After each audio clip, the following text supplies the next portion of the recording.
Wanita yang sedang merokok ini memiliki kekuatan super. Dia juga seorang gadis salon. Xiao Li dapat melihat pikiran seseorang saat sedang mencuci rambut pelanggan. Di bawah air yang mengalir, dia tahu apa yang dipikirkan pelanggan itu. Dia melihat pelanggan pertama ini baru saja berkencan dan memberikan bunga kepada teman kencannya. Mereka saling bergandengan tangan. Ini adalah rahasia seorang pria. Pelanggan wanita kedua adalah seorang pasien depresi. Tiap hari dia berpikir untuk bunuh diri. Tapi setiap dia melihat ke bawah, wanita ini kembali mengurungkan niatnya.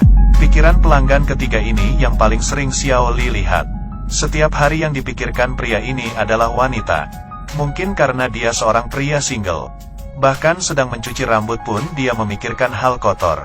Editannya terlalu aneh.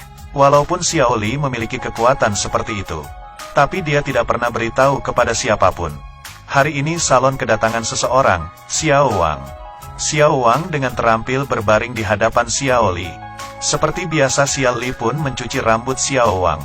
Di bawah air yang mengalir, Xiao Li menyadari, Xiao Wang berbeda dengan orang lain. Xiao Wang mengingat masa kecilnya. Dan lebih anehnya ada Xiao Li di dalam pikiran itu. Ternyata dulu Xiao Wang adalah teman sekolahnya. Xiao Wang selalu menyimpan sendiri dan tidak berani mengatakan. Terkadang Xiao Wang diam-diam menaruh permen di mejanya. Xiao Li bahkan tidak tahu akan hal itu. Tapi sekarang Xiao Li telah melihatnya. Setelah Xiao Li mengetahuinya, Xiao Li sangat senang. Tapi dia juga sangat tegang. Karena dia tidak pernah tahu ternyata ada orang yang mencintainya. Xiao Li tidak tahu bagaimana cara mendekati Xiao Wang. Di saat Xiao Wang akan pergi, dengan inisiatif, Xiao Li menyapanya. Mereka pun mulai akrab. Suatu kali mereka mengobrol. Xiao Li pun akhirnya mengetahui. Xiao Wang adalah seorang psikolog. Kebetulan itu adalah profesi yang dia pernah impikan. Mereka membahas kehidupan, lalu membahas tentang impian.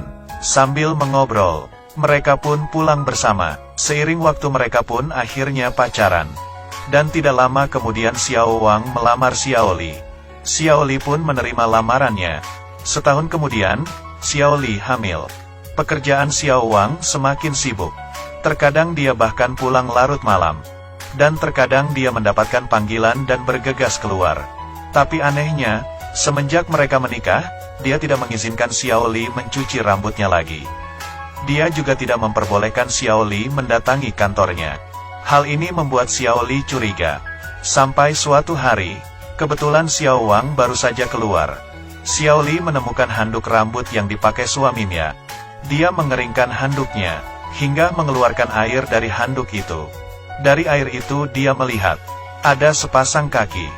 Dia melihat tangan suaminya menyentuh kaki itu. Dan juga melihat sebuah nomor kamar. Kamar nomor 304. Apakah selama ini Xiao Wang membohonginya? Bagaimana seorang psikolog bisa menyentuh kaki seorang wanita? Kemudian Xiao Li bergegas keluar. Dia mengikuti suaminya sampai di sini. Ini adalah sebuah salon kuku. Xiao Li berpura-pura menjadi pelanggan di sana. Di dalam dia melihat berbagai macam wanita. Sambil berjalan, akhirnya dia menemukan kamar 304. Xiao Li berdiri di depan pintu dan mencuri dengar. Dia mendengar suara suaminya dan wanita lain. Xiao Li langsung menerobos masuk. Wanita di dalam baru saja pergi. Xiao Li berpura-pura menjadi pelanggan dan duduk.